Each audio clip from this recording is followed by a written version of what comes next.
We are back, and I mean back in black. The Wrestleheads have returned. We were away for a while, had some issues going on, but nonetheless, we are back, and we are about to get right to business.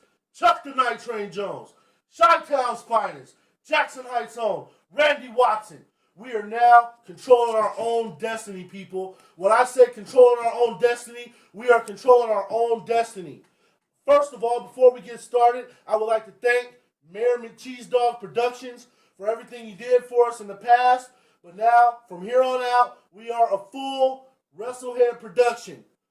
Had to get rid of some of the dead weight around here. But nonetheless, we're back. So let's get back to business. I know that we were away for a while. Our last broadcast was in December, but we're picking up right where it just left off. You know what, Randy? There has been so much that has cultivated and emulated and orchestrated in the wrestling business from the last time we were on that we have to go all the way with this. And the first thing I want to start with, The Miz. I remember you saying it on your broadcast. Folks, if you are not a believer of Mike Mizanin by now, which I was not, you have to be a believer now. This young man is carrying the company. He is carrying the WWE brand. You still have John Cena there. You still have the Viper Randy Orton there. But The Miz is a fresh personality. He's the must-see champion. And you know what? To be quite honest with you, I've been watching this sport since I've been old enough to open my eyes. And the fact that the WWE gave him enough credit to go to WrestleMania as the champ and leave as the champ, it's got to say something. What he had to build about, 6 months? About 6 months. In this day and age where the belt changes hands almost weekly, Christian and Randy Orton, this is what happens. Don't get me started on that shit. The Wrestleheads aren't happy with that either.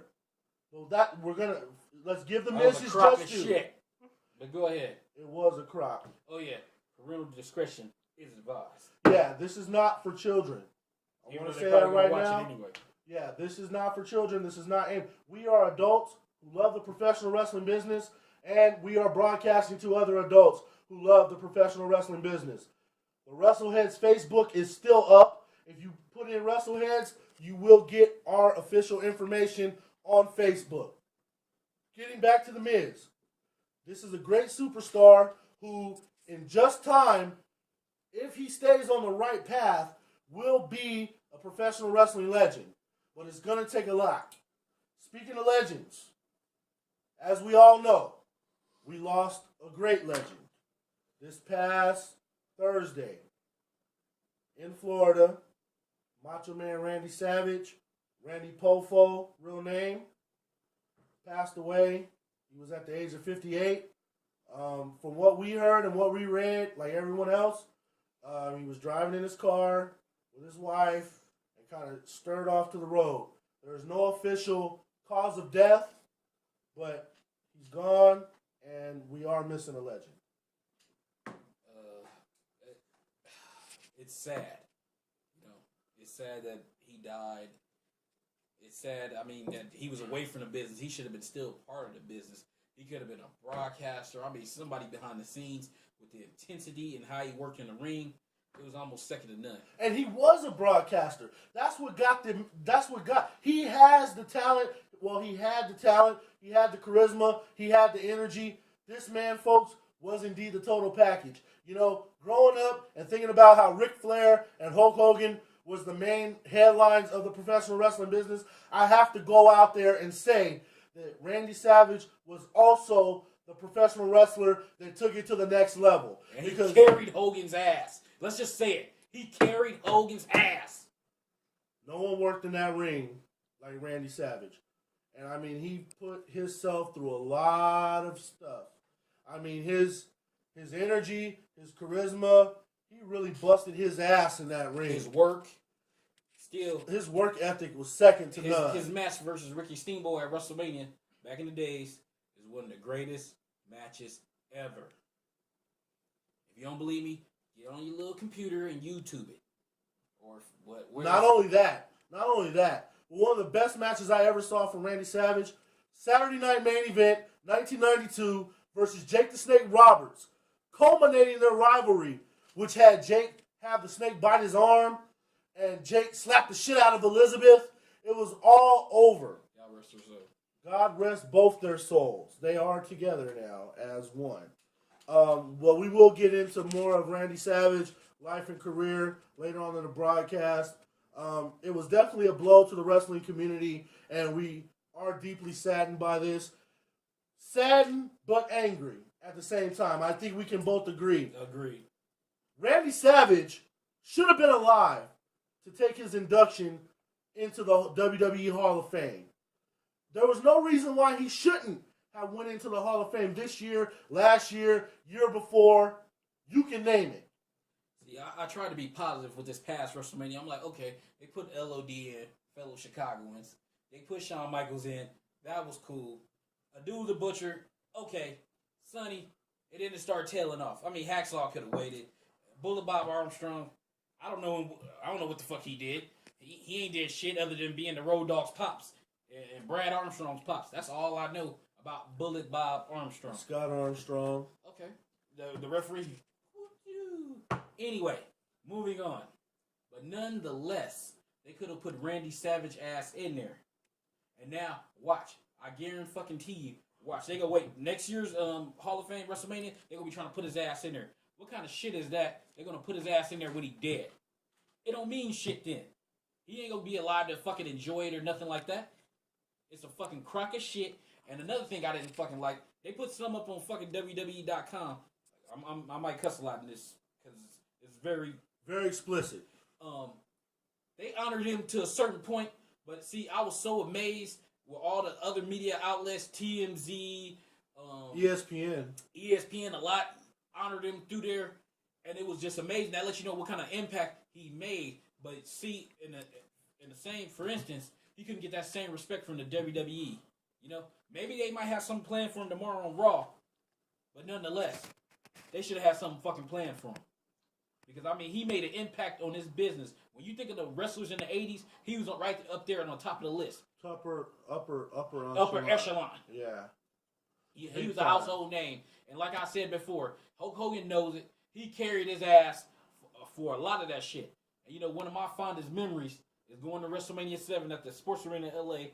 and seeing him go against the Ultimate Warrior in the career match. You know, which was a great match. Nonetheless. It was. You know, it was him. You think about it. Almost everybody in that match, them 4 components in that match is dead. Almost. The only one that's still alive is the Ultimate Warrior. Sensational Sherry's dead. Elizabeth's dead. And now the Macho Man's dead. It's kind of creepy when you start thinking about stuff like that. It is very, very creepy. You know, rest in peace, Randy Savage. And he will. I'm very hopeful that he will get his just due this week. Make it from right, all Vince. wrestling programs. Make it right, Vince. This is your fucking job. And you know, if TNA do something, hey, commend them. Impact Wrestling. Oh, excuse me. Impact Wrestling. What the hell they thought they was gonna change with that? That's a whole nother. I figured Rob Terry hitting that roundhouse kick last week. You know, that was a lot of impact, dude. It was so much impact that I was on the ground laughing. That's a different story. Yeah. But getting back to the current status, the WWE, with this last draft, they've really shaken it up a whole lot. And it's kind of leaving some question marks in my mind as to really the Smackdown product. Because if you look at the Smackdown product now, you have predominantly baby faces.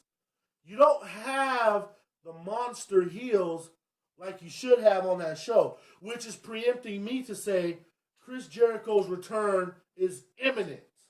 Yes, it looked like Jericho's needed. I mean, if you think about it, they just lost Edge, and you know they shift Del Rio to Raw, and I mean, who else left on there? They sent McIntyre, who need to be getting a push. And not only that, now that you speak of Drew McIntyre, Randy, Drew McIntyre lately has been working dark matches for Monday Night Raw.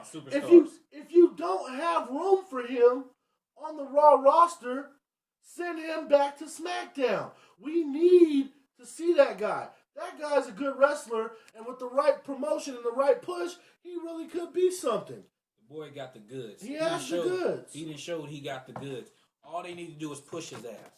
Give him a fair push. It looked like they started, and then they pulled off. Now they got, Sheamus over there. Sheamus doing his thing. They got Mark Henry over there. They had to switch him to a heel because they was in need of heels. I mean, who else left? To be honest, after that, you got what, the core? The core are heels. And they breaking them up. But they're pretty much at the mid-card level. To headline SmackDown's main event right now, you don't have that monster heel. And I think that if you were going to go in the direction of doing that, you should have kept Alberto Del Rio on SmackDown. True. Because the Raw brand is packed. You got plenty of main events on Raw. And you got a lot of mid-carders on Raw that are main event caliber that could step up. And I know that that's the flagship show and it's always going to be the best. But if you're trying to push your SmackDown product, you're going to have to put a couple more monster heels on SmackDown. I want to see some more heels. Now, I will tell you this. Mark Henry's always risen to the occasion. I will say that. When he is called on, he has always risen to the occasion. I remember those matches with The Undertaker. He can go. Yeah. And this is his final run. Why not put the belt on him? Even if it's for a Christian cup of coffee. Put the belt on him. And that's some sad shit. It was a sad situation. You want to talk about it? I'll talk about it. Talk about it. We watched Christian. We all had the emotion. We all cried when he won the belt. It was like we were all winning. Now, we knew the preface behind it. He stepped into Edge's spot because Edge had to suddenly retire, which was also very emotional. Yeah. But nonetheless, he did go out on a winning note. One of the few wrestlers in history to retire as the champion. Yeah. Because they never let you keep that belt. They usually take that belt off of you. That let you know they didn't know what was going on with him. It was a shock to everyone. It was just abrupt. It was abrupt and it was a shock. But even then, Randy, I think about it and I want to say that they could have had him do some kind of sorry roll-up situation on Raw the following night and lose the belt if they really wanted to go that way. But they know he's a good guy. He's always been good to the WWE, giving us everything he's had. He's had some of the best matches ever, okay? And you know what? I remember you and I having this conversation 10 years ago about Edge and Christian, who was going to be the breakout guy. I had my money set on Christian because at the time, Christian had more charisma. And what did I tell you? You said Edge. And not only that, but I said both. I said I see it in both of them. I said they could be one of the rare tag teams where both of them can go on to do big things. Not just one. Usually be one breakout star in a tag team, but it was both of them. And the prophecy has come true. Christian is a made man now that he didn't won a major title. I mean, he was TNA heavyweight champion, but I mean, at the end of the day, it almost don't mean shit. But nonetheless, he won the world heavyweight title. Edge been a 11-time world champion. He's up there. I think he went out 11 times. That last time was 11 time. And with that being said, I commend the WWE for letting him go out the way he did. But I noticed with Vince, with people that have tenure there, he kind of treat them good. It's just like Mark Henry. Mark Henry can probably get a paycheck forever. Vince got a soft spot in his heart for Mark Henry. That's why he been there so long. No matter if he ain't do nothing or not. Most people would have got released by now. Yeah. At that fucking rate. But that lets you know, you look at Mark Henry, plus they say Mark Henry is damn near like the Undertaker in the background. He usually diffuses shit and, keeps things nice and calm. He does his best to keep the morale up backstage. Absolutely. That's another guy. That's why I think, they gave him the ECW prize some years back, but he really should have the World Heavyweight Championship. Just one time. Just one time. Because he has been one of the greatest performers we've seen. He works the big man psychology like no other, and I really hope that when his career is up with the WWE, that he does stay on. Him or the Big Show. I hope one of them stays on to help with the new talent, the Brodus Clays, and the other big guys that are coming in to help them with that big man psychology. Yeah. Because that's very important. That's why, Ray Traylor and Akeem and Bam Bam Bigelow were so influential, and John Tenta is because they had the big man psychology. AKA Earthquake. AKA Earthquake, People don't know. Avalanche, the Shark, whatever the hell you want to call him. He was in the oddities, too. I think he died. Golga. Yeah, in the oddities. John Tenta. I look at this business now, and I see the evolution, and I am very concerned with the way things are going.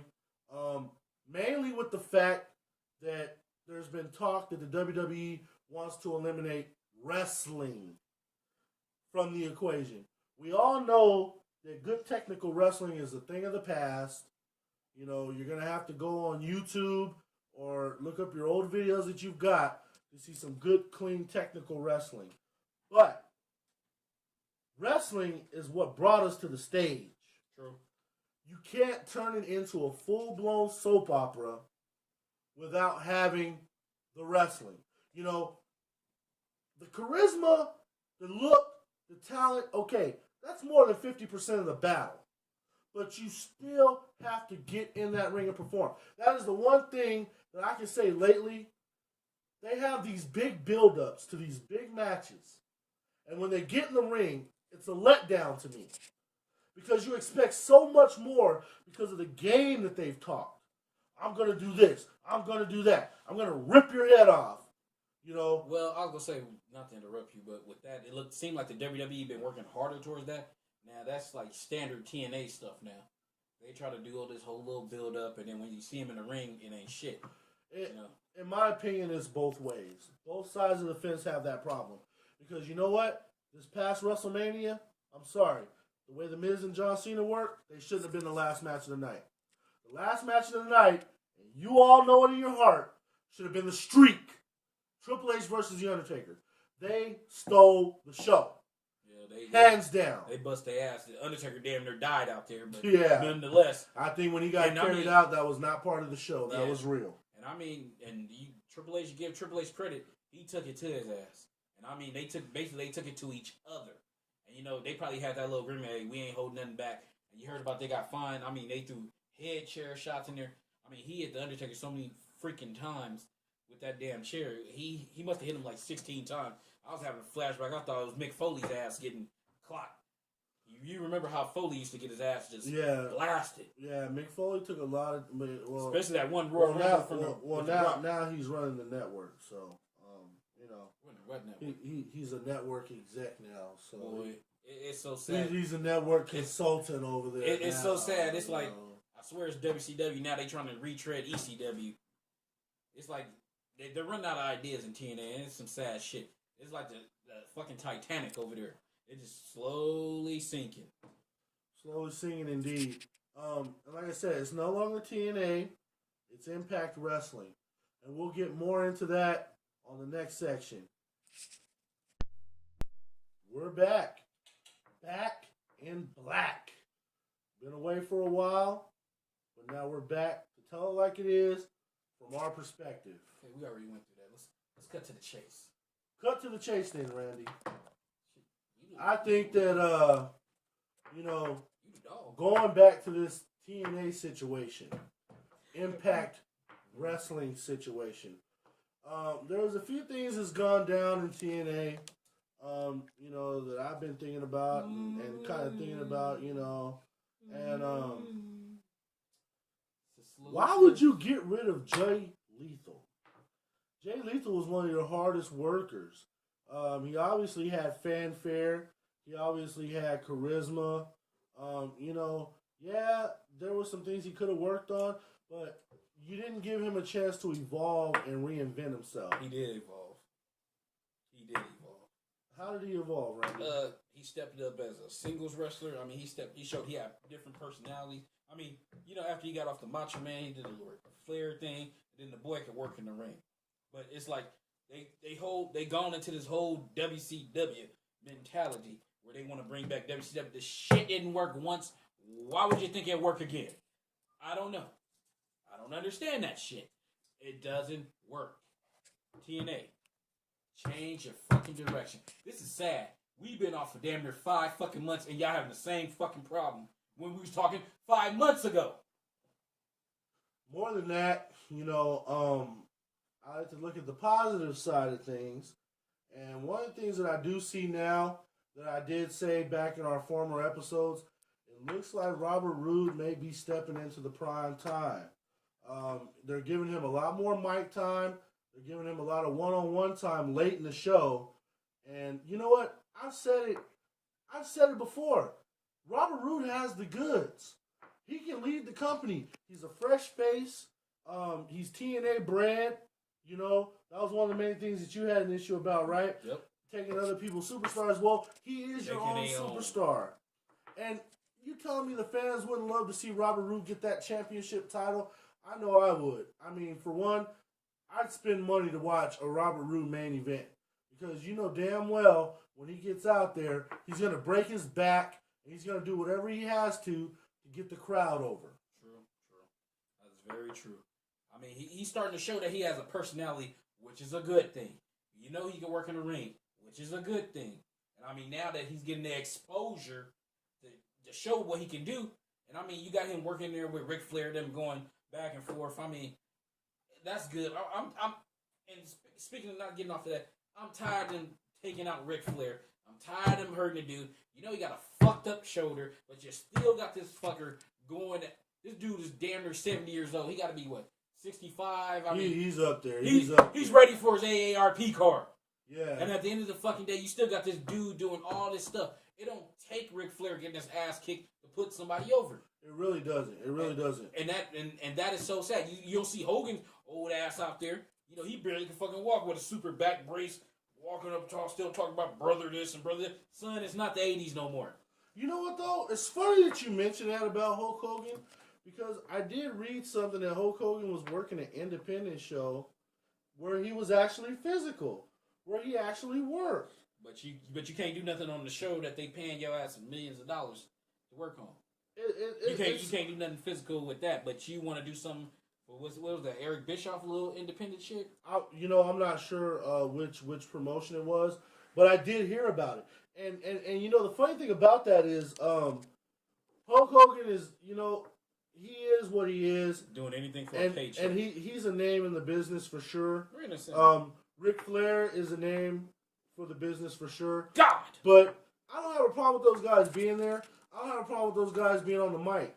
But I agree with you that Ric Flair, he's got to stop the in-ring competition. It's got to stop. On the way that he's going to fucking die in the ring. And he might want that. But a lot of us don't need to see that. No. Wrestling didn't have enough deaths. Owen Hart, he been dead, 12 years? 13 years? Yeah. And that still has a bad stigma. Especially how the way he died and everything like that. We don't want to see nothing like that. Rick, you too much of a treasure to be going through this stuff. I understand you go over there for a paycheck. I understand you got 8 ex-wives and all that shit. But, man, come on, man. Somebody got to say enough is enough. And Vince told him it was enough. And, that's why he moved on to TNA, because he knew they dumbasses was going to fucking pay for that shit. It's sad. But moving on, get back to Robert Roode. I like what I'm seeing with young Roode.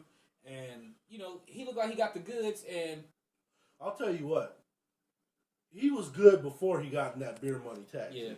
But that Beer Money tag team did help bring out his charisma a lot more. Yeah. And he is ready to step into that brass ring. I expect TNA to have him in the main event before the end of the year. And it'll be good because you keep seeing the same 3 guys all the time. Anderson, Rob Van Dam, and Sting. You don't see anybody else. They've even stopped AJ from going up there. Okay. Samoa Joe never got the push anymore. Can I say something about Sting?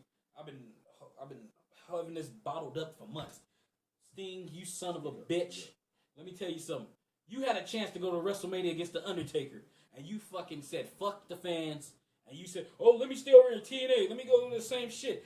That shit pissed me off. I was so damn happy when I seen at first the little internet rumors that, oh yeah, Sting is going to sign with the WWE. Sting going to go against The Undertaker. I'm like, cool. He's finally coming around. But no, you self-righteous, sanctimonious son of a bitch. You fucking talked all this fucking shit saying, oh yeah, the WWE, this. The WWE is fucking PG, fella. It's PG. So there's no more raunchy stuff. And what's your excuse?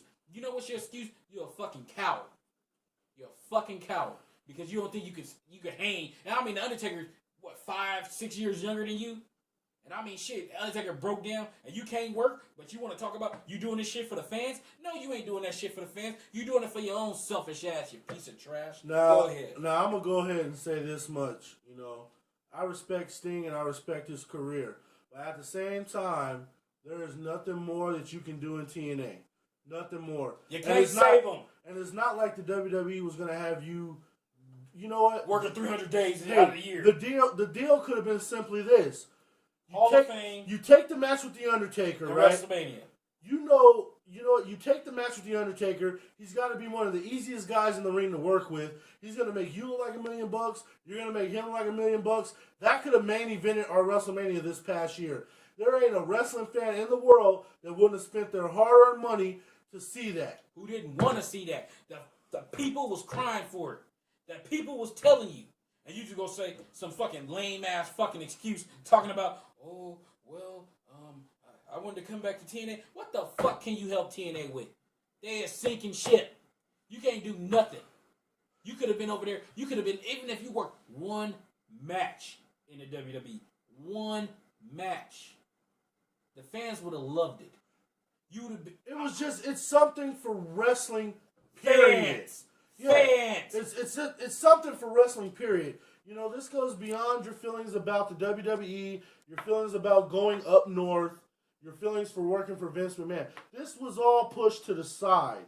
This was something that everyone would have been watching. It probably could have got news coverage. I mean, it was something that was so special that we were that close to getting, and it didn't work out. And, like I said, I'm not going to say anything bad against Sting. I'll say it. You are who you are, and you have your belief. You're a piece of shit. I said it.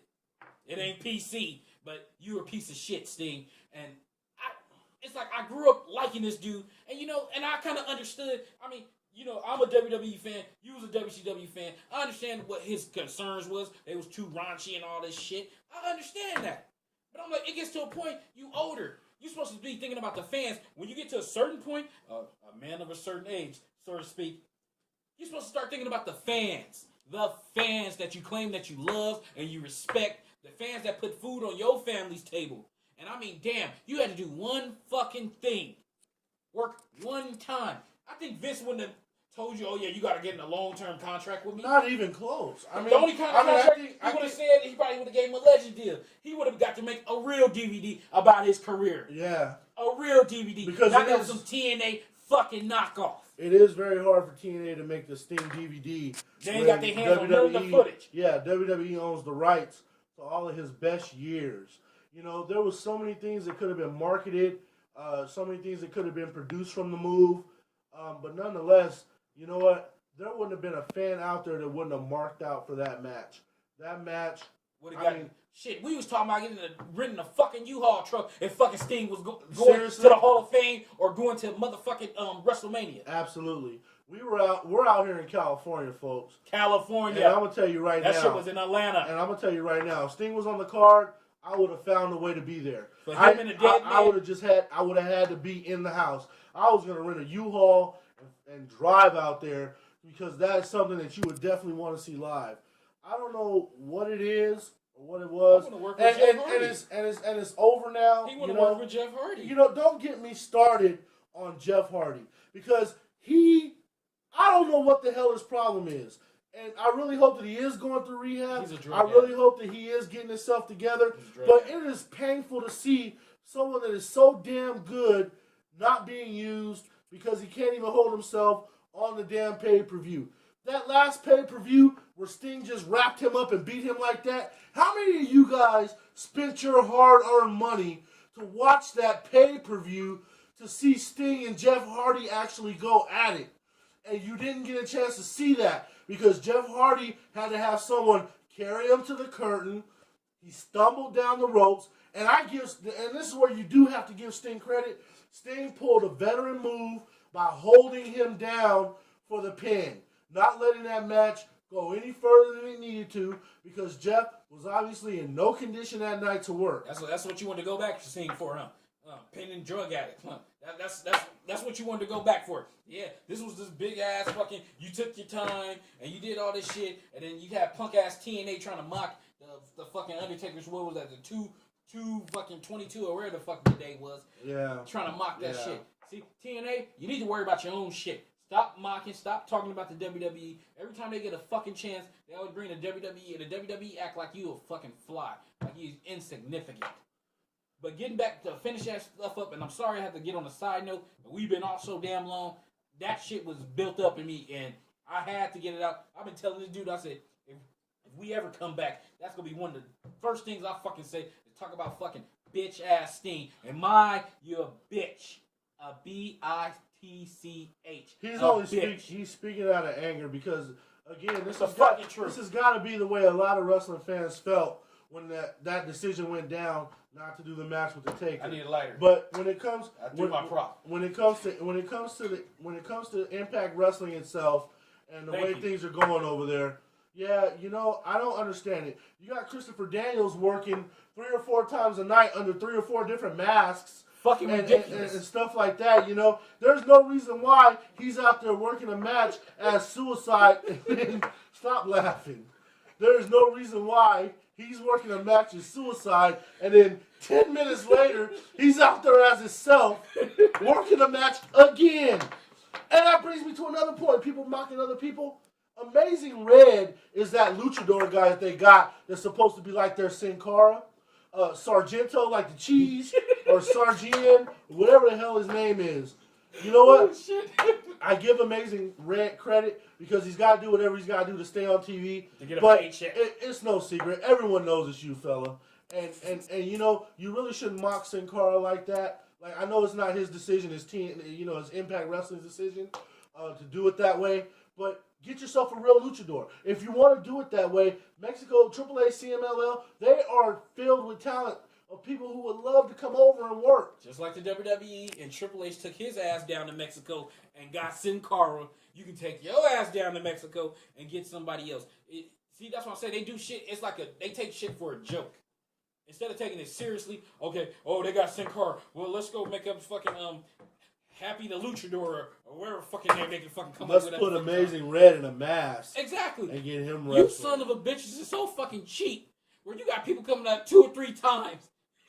I don't understand it. Out of all the wrestlers you have on your roster. There are a lot of guys who don't get no TV time at all. Douglas Williams hasn't been on TV for weeks. What the hell is going on with that? I mean, shit. Brutus Magnus, I could do without. But Douglas Williams busted his ass for that damn company. He busted his ass. Damn near the whole X division. I mean, they've been getting little pub right now, but I mean, they getting fly swatted. I mean, shit. Who else? They have all this fucking talent. Yeah. All this talent, and they just fuck it up. You got Samoa Joe. It's like they keep trying to reinvent Samoa Joe, but they killed him years ago. Not only did they kill Samoa Joe, but Abyss is done too. I mean, there's nothing else you can do for Abyss.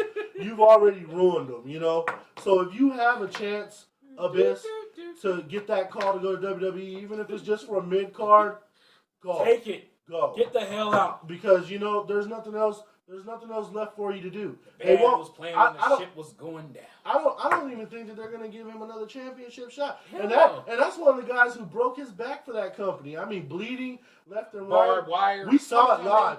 We saw it live one time. And TNA does use a lot of fake props. They do use a lot of blood capsules and stuff. But that guy, he legitimately bled in a lot of his matches.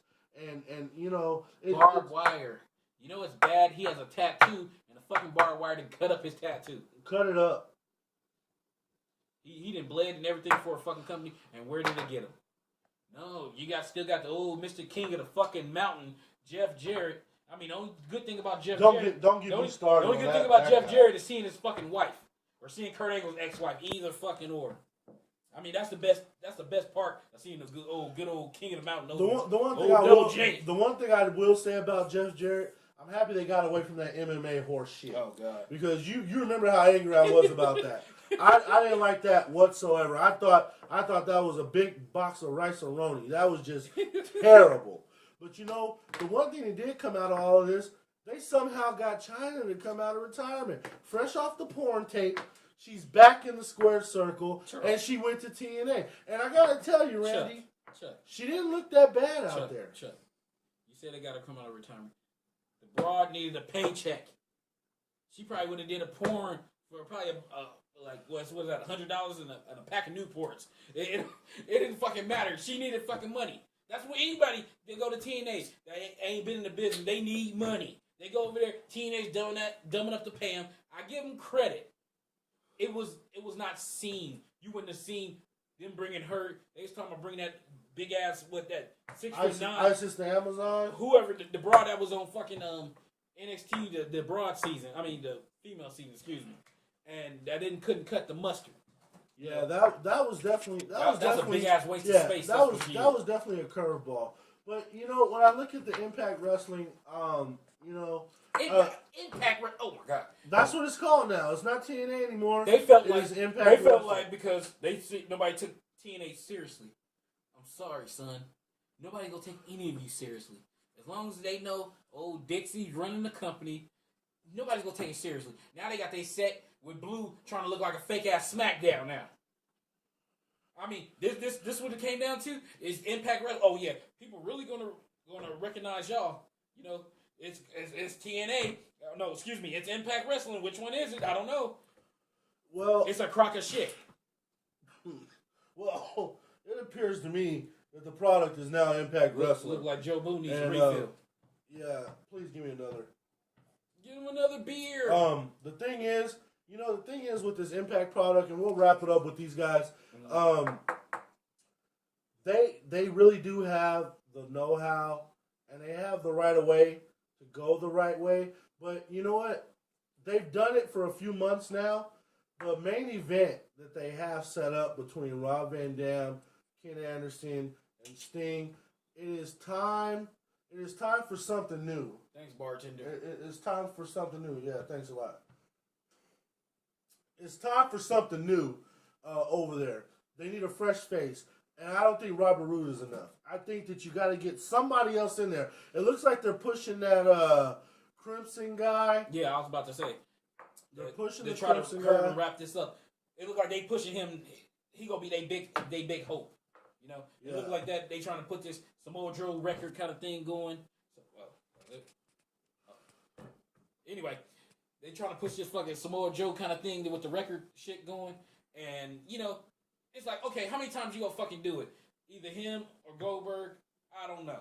Well, we'll see. We'll see what Crimson's got. You know, he seems to be okay. But we'll get back on that next week, guys. But we're gonna move on to our next section now, and we're going hard as we always do. In the paint, back in black, baby. So, you know, getting back to what we're talking about, one thing that I noticed that we do have to speak on, Awesome Kong going to WWE as Karma. That's amazing.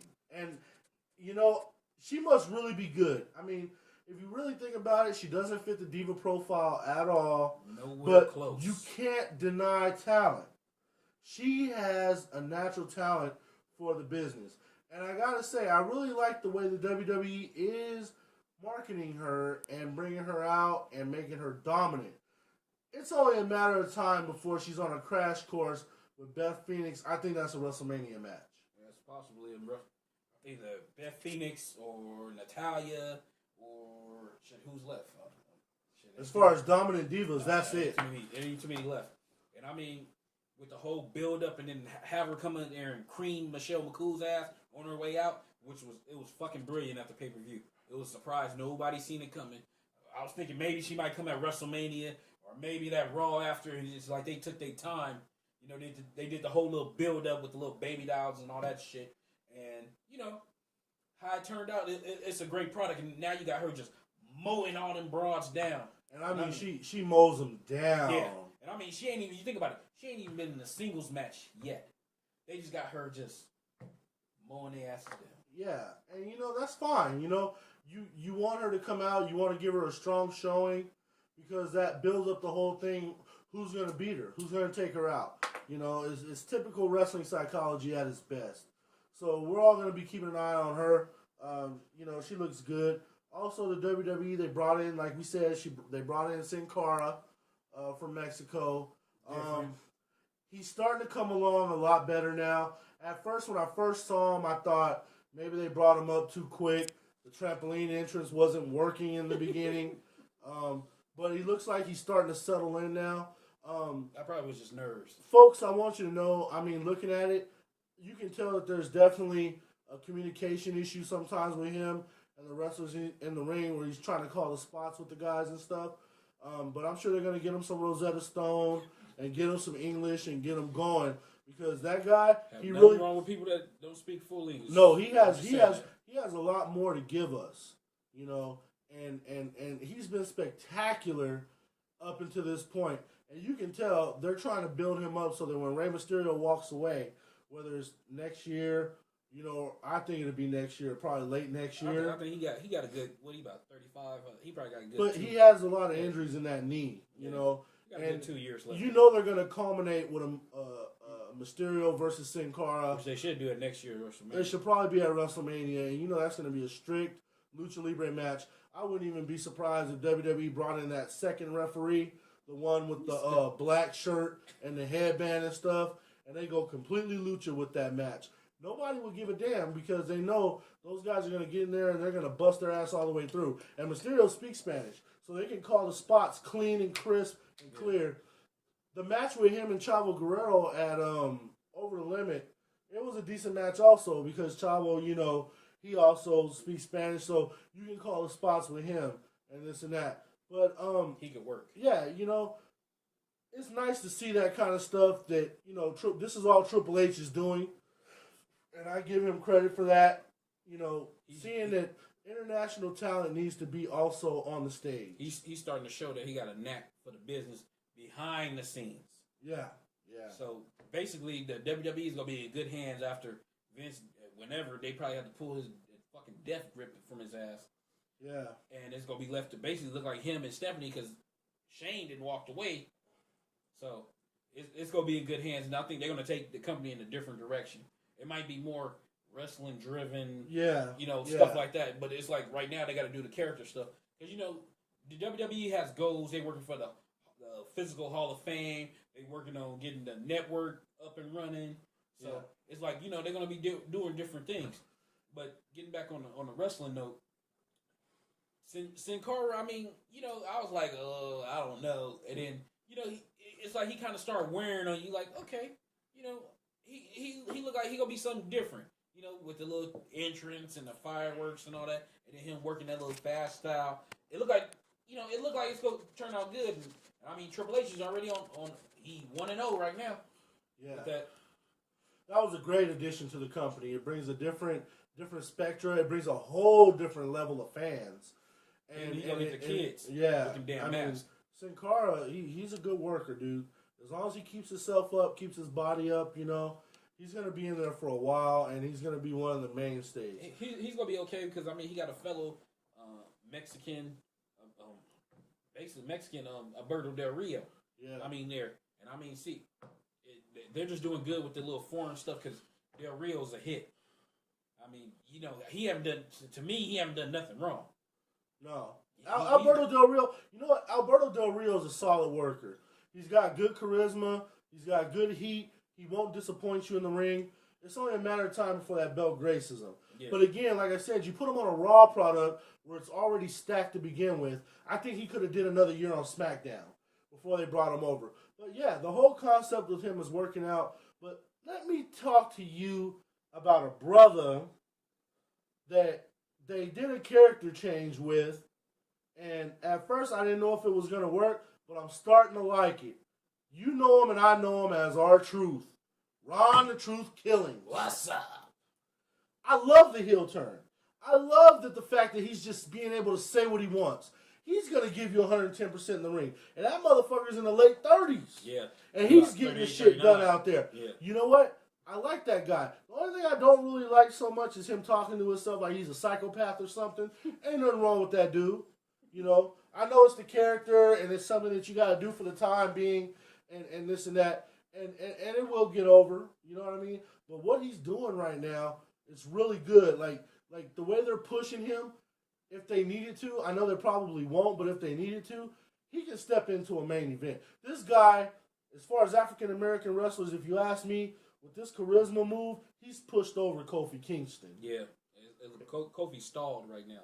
Yeah, like he just stalled, and he got the kiddies and everything. It's just a matter of time. But see, the good thing about Kofi is they could pull him back and put him back out there, and then it'll work because the kids, he's over with the kids. And I mean, just like John Cena. You get the kids, you get the parents. Because the parents holds the checkbooks. Well, my thing with Kofi Kingston, I think that he'll be successful once he gets pissed off and turns heel. That's the thing with him.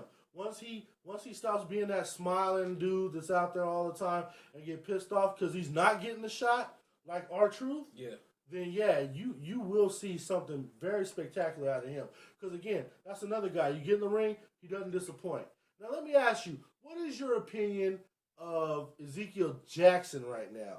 Came into the company as a mindless, just a big dummy, standing behind Brian Kendrick, who was a big flop. Who? Yeah, exactly. And now he's starting to come into his own. The WWE is giving him the chance to be pushed and really break out as an individual.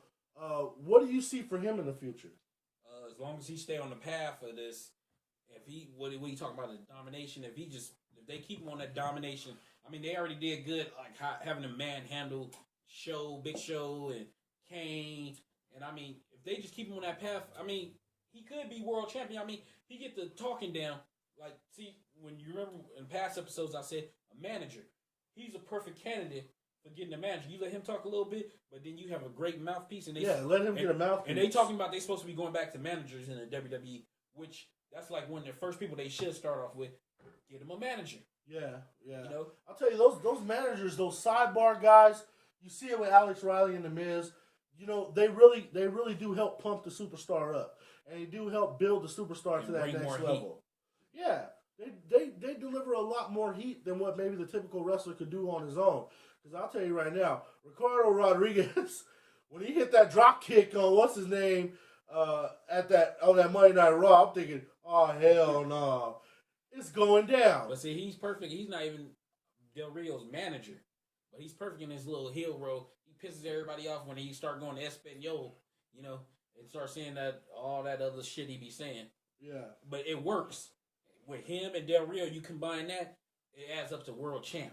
Now, another name I want to lay on you real quick. Go ahead. From when we started. Mm-hmm. Cody Rhodes. Oh. Where do you think Cody Rhodes is gone? He's on a rocket ship. He's on a rocket ship. And you can tell they starting to give him more and more. They got these little fucking, I don't know what you call it, goons or druids or whatever the hell. Passing out those paper bags. And I mean, now it look like he's bringing Ted, Ted needs that. Ted needs help. Because I don't know what happened. I don't know what happened behind the curtain or what transpired or whatever it was. But I don't know if you remember, but that Smackdown match with Cody Rhodes and Ted DiBiase, it was I believe it was last week. That was two guys in a wrestling gym proving themselves to the trainer.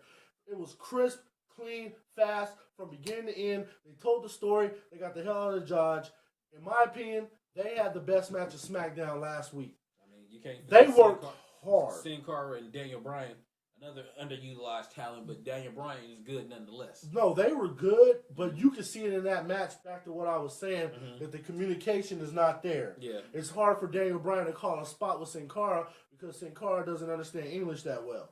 But once they get that under control, it's going to work very well. But the whole thing with Cody Rhodes right now, he's on fire. Yeah. And that Bill Lambier face mask that he wears, at first I didn't like it, I hated it, but it's really a part of his persona now. It's a part of his character, and he looks good out there. And I do expect him to be moving on. But another good mid-carder that I've seen really just come to a halt right now with the move to Raw, Dolph Ziggler.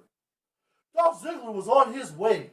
When he headlined with Edge, he had the goods. And the sad thing about it, he had the goods. You almost forget he's a former world champion. He was a world champion for, 10 minutes? Technically, yeah. No, I'm just saying. But he was world champion nonetheless. I think that they screwed up when they cut his blonde hair off. That whole throwback 80s look, it worked for him. Yeah. You know, and I hope to see him back on his feet. I've said it time and time again about John Morrison. You know, John Morrison's a great worker. His injuries obviously sidelined him. No personality. And he needs to get more personality. Because, yeah, the truth done stepped on top of him as far as personality and holding the mic and doing what he has to do. I hope that Morrison, you know, what he does is gets his personal issues under control with Melina and all that stuff, and get it back together. Because you know what? I'll be honest. When you got in this business, when you were on Tough Enough Part 1, fella, Matt, oh yeah, we know who you are. When you got on that show, there was no Melina. There was nothing holding you back. Don't shy away from Trish Stratus and all these people because, you know, you don't like the way things are going with your girl. You know, it's about you, fella. It's about you getting your just due. And if she can't respect that, fella, you got the look. You'll find another girl real easy. And you know the sad part is Melina's career has skyrocketed. I mean, she's one of the top women, but he's getting caught up in her bullshit where, you know, you heard the rumors that when she was hitting Batista and Batista was bombing that ass, you know, he was taking her to the hotel to meet up with Batista, so he knew what was going on. He let that shit stop him. Then now, coming back forth, Melina ain't been on there too much, and you letting because she felt like she got screwed out of the big match with Snooki and all them at WrestleMania to fuck you up, so where you losing your damn mind. And you not doing your job. And not only that, but you know what? John Morrison, dude, he can carry a match. He can work a match. Now, hey, if you got a flamboyant guy to work with him, you know, even if you got to get Zack Ryder to come out and talk for him. Zack Ryder can talk his ass off, you know, but he lacks it in the ring. Now, if you can get, you know, if you can get something going on with that, maybe that'll work out. Shit, you know they like Zack Ryder. He ain't been doing shit, but you've been seeing him and Cena in the back scenes hanging together. Yeah, that's true. That's true. But, you know, as far as the mid-carders, though, it's in a good place, you know. It looks like everything's going to work out, and it's working pretty good right now. What I am concerned with is, what in the hell is the WWE going to do with CM Punk? You know, I like CM Punk a lot, you know, and he earned my respect over the years. Chicagoan. Because at first I didn't care for the motherfucker at all. But now he's totally earned my respect, and I don't want to see him dilly-dallying on the sidelines anymore. He is a main event. You could have sent him back to SmackDown to be the heel. Yeah. You could have done that. I don't want to see because they got this stacked card over there on Raw now. You know, where are you going to go with these guys? CM Punk, he's a main event. And if you don't know, you better call somebody because you can see it in his matches. They cheer for him. Whether he's good or bad or worse or ugly, they cheer for CM Punk. He done helped out the Nexus. He's got it. I mean, shit. And the Nexus is, you know, it's one of those things like the core. By summertime, I think they'll both be gone. Mason Ryan, he's a steroid guy, you know. Oh, goddamn. And you know that guy's on steroids. And he's just a big dummy. A buffed out Steve Blackman trying to make it. I don't have a problem with that. He's more like a fake Batista. He might as well go team up with Rob Terry and see what the hell they can do together. No, I think he got more talent than Rob Terry. It's the same thing. Same goddamn sandwich. It's the same damn thing. So, you know, I want to see CM Punk get back in the... I want to see the belt on him again. And I thought I'd never say that. But I want to see the belt back on CM Punk. He's going to have he's going to have Vince and them like him. And, you know, John Cena, he's just trucking along, dude. All he's doing is building his legacy, dude. He can't do no wrong right now. He's doing everything right like he's been doing.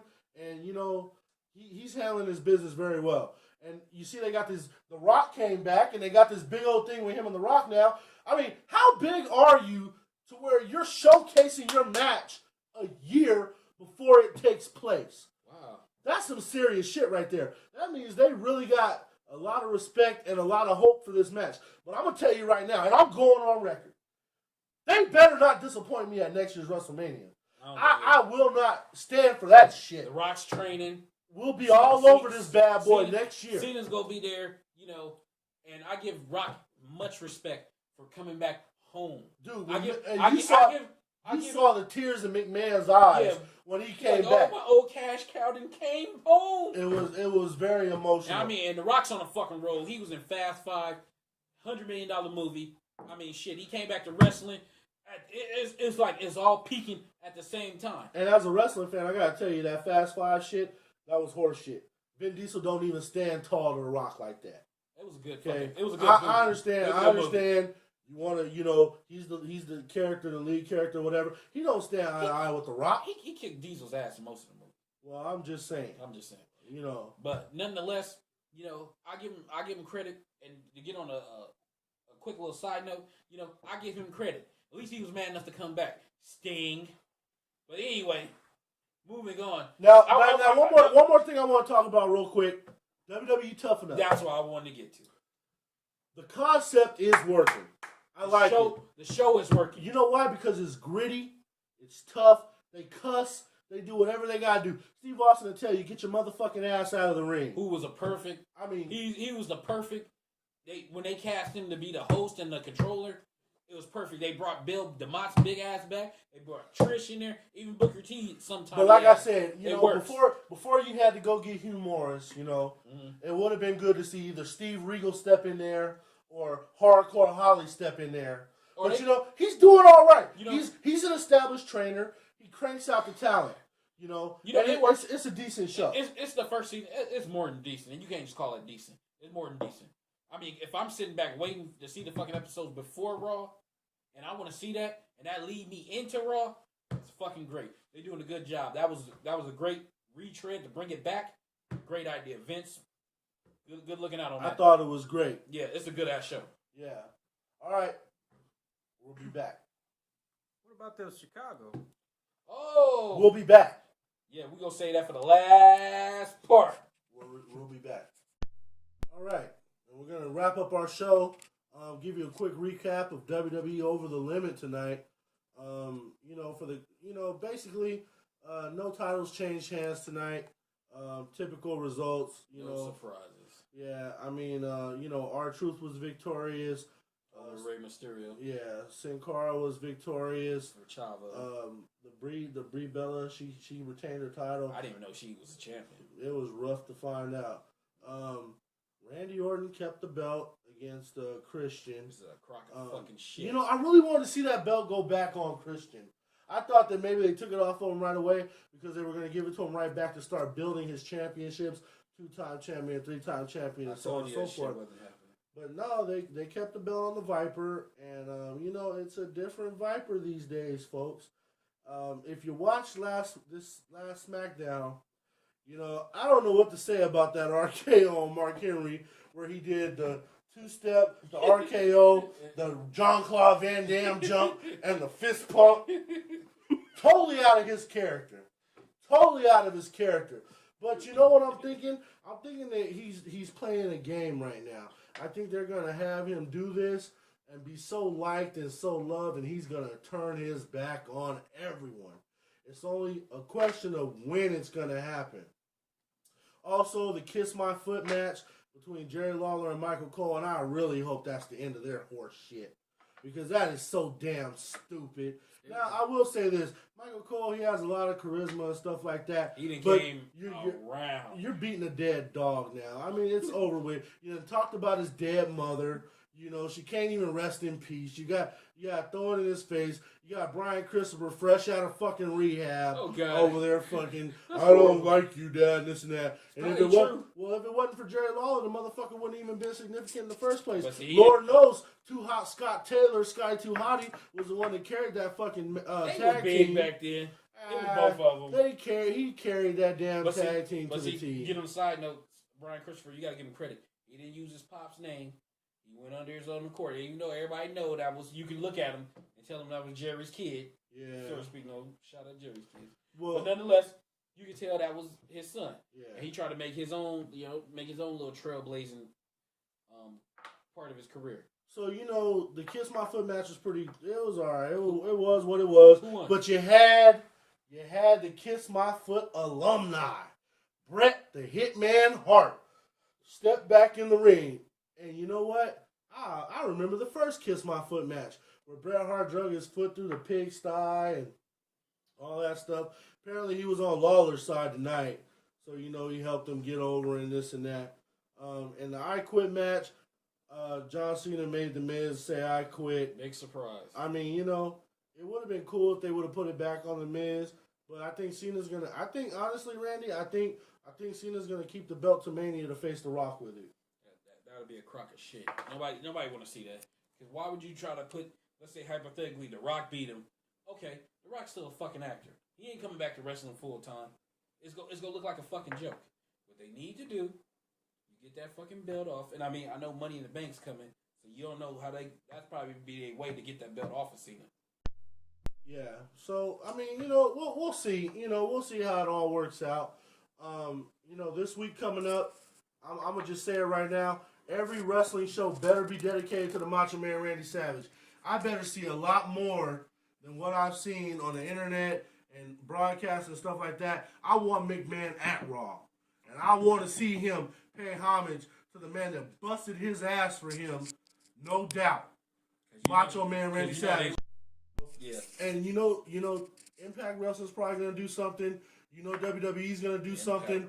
Everyone's got to do something for the Macho Man. He broke his back for this business. It's bad, like I said earlier in the broadcast, if the ESPN, TMZ, and all these other outlets pay tribute. Facebook, you go on everything, all the wrestling websites and everything. Even our local newspaper here in California, had a full-page ad on Macho Man Randy Savage, and it showed him choking out Hogan in WrestleMania 5.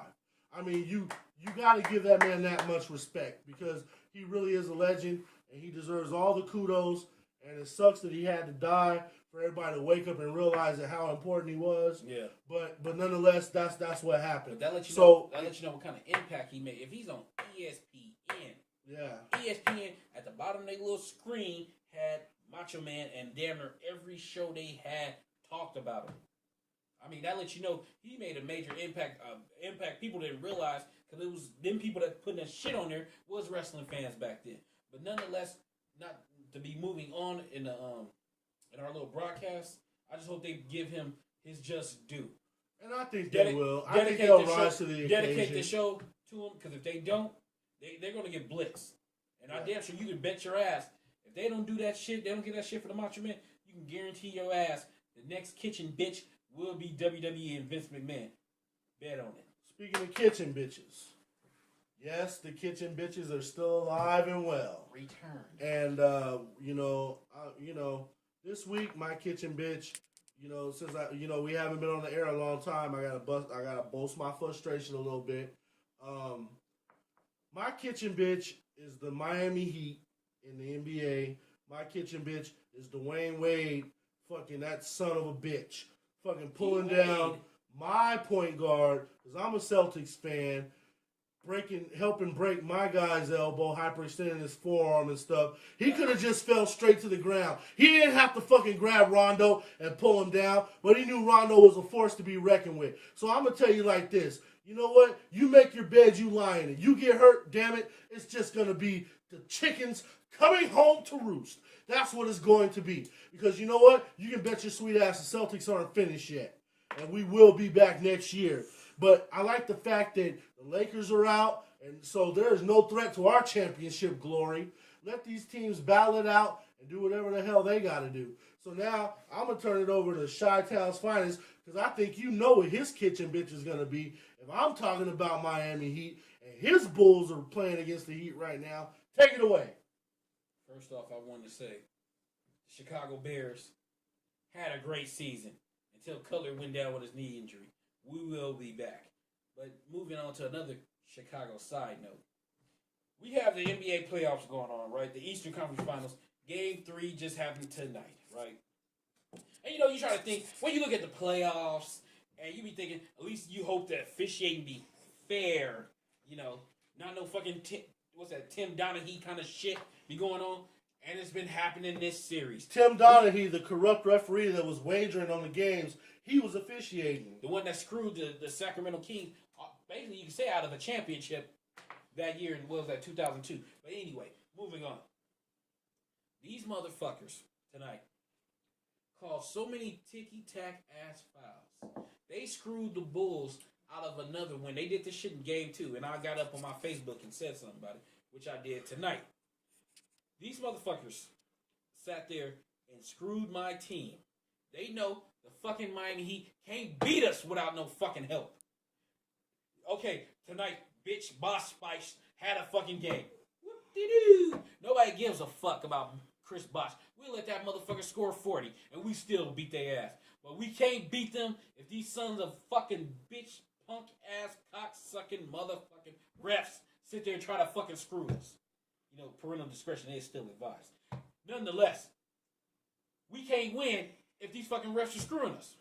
We can't win. But see, it comes in the land of David Stern and everything. They want the Miami Heat to fucking win. They want the Miami Heat because they the big heels. These motherfuckers had the big fucking pomp and circumstance, fake ass raw sound stage kind of shit when they fucking got together. They really thought they were WWE when they came out with that. Exactly. Shit. Pyros and all this shit. They really thought, and they really want these motherfuckers to go to the NBA championship. They want them to win so they can sell more of their shit, so they can be a bigger fucking heel in wrestling. Because you got to look at it, I mean, not in wrestling, in basketball, because you kind of look at it like wrestling, because they became the biggest heels. I mean, that's why people watch. People wanted to see their ass get kicked. But, nonetheless, them fucking refs fucking screwed us. And you know, some people say you're sitting there crying, hey, Chi-Town, you're crying about the Bulls lost, they just lost. No, niggas. Excuse me. No. They lost because we got screwed. If anybody watched that pushing the envelope. If anybody watched that game tonight. A blind man could have saw some of those calls were bogus. Stevie Wonder knew what was going on tonight. And I'm a Celtics fan. I could care less about either team. But it was blatantly obvious what was going on there tonight, you know. So my kitchen bitch for the night is the Miami Heat and the NBA referees and David Stern, because I know he got them motherfuckers on speed dial. Tell them, hey, get another foul. They all they points came from fouls. They beat us by 11. Now you subtract all them extra fouls and them extra foul shots, they would have lost the game. That's what Bosh scoring 30 plus. That's what LeBron doing his little shit, and that's what D-Wade doing his stuff. And that piece of trash, and he a Chicagoan. I'm ashamed to call you a Chicagoan. How you did that whole lying stuff, talking about you coming, you know, you wanted to give everybody a shot to come, you know, to try to get you to come to Chicago. When you knew this shit was rigged for months. You knew it was rigged for months. You motherfuckers sat back on the Miami Beach. Oh yeah, hey, let's go to Miami. You know, it was between you and LeBron. Motherfucking Bosh was like an extra piece. You know, nobody cared. And to be the only honest reason with you, anybody would took Bosh because they was trying to get LeBron to come there. And to be honest with you, to me, Chris Bosh is not that much of an impact player. Kevin Garnett shut his ass down in the Celtics That's series. Bosh bitch Spice. So, that's his name. I mean, I'm not sold on him either. But that's my kitchen bitch of the fucking night. Them three entities in the NBA. And they gotta do better on that, man, because you know, if it's gonna be so blatant obvious like that, you're gonna lose a lot of fans, which means you're gonna lose a lot of money. You gotta stop doing that. Miami's only one city, fella. The rest of the country is saying, what the hell is going on right now? You know, I'm sorry for all this cussing, but I'm just passionate. You know, I'm a passionate fan. And I want us to have a fair shot. I know if it's fair, we can beat them. I know it. So, moving on. Those are my kitchen bitches. We got anything else, you know, want to wrap this? Well, we're going to wrap it up. Inaugural return to prominence show up. Well, I'm just going to say this much. You know, I'm proud to be an American. And I'm happy that we got that son of a bitch, Osama bin Laden. And, you know, this is not the end of it, you know. Now you can go tell Bush mission accomplished. Yeah, now you can tell Bush mission accomplished. Oh yeah. Oh, and you know what? I'm sorry, but I gotta mention it. But when Obama walked away from that podium, tell me he didn't walk away like Eddie Murphy at that cowboy bar on 48 Hours. He had that hard ass walk going back, and you know there was a fifth of Hennessy waiting for him on the other side of the presidential door. See, you gotta remember, fella, that's called swag. I'm proud to be an American, and I'm proud we got him. let's get our boys home, and let's get on with our lives. Let's get over this crap. Too many people done died for this. So it's, let's nip it in the bud now. Those SEAL teams are excellent. I can't say enough for them. Good job. Took Obama 2 years. Yeah, 2 and some years to get the job done. Bush couldn't do in 8. Well, that's a whole different can of worms. But Wrestleheads is back. We're not going anywhere, and we're going to take this to the next level. Pretty soon, I'm going to be broadcasting on the road. So we are going to go all the way, keeping it 100 all the time. You may not like what we say. You might like what we say. You may not agree with it. But this is how we feel. And if you feel the same way, go to our Facebook, Wrestleheads at Facebook. Wrestleheads at gmail.com is the email to find us on Facebook and tell us what you think. It's good to be back. I'm happy we're back. It feels terrific. Let's get it on. It feels terrific to be back. It's about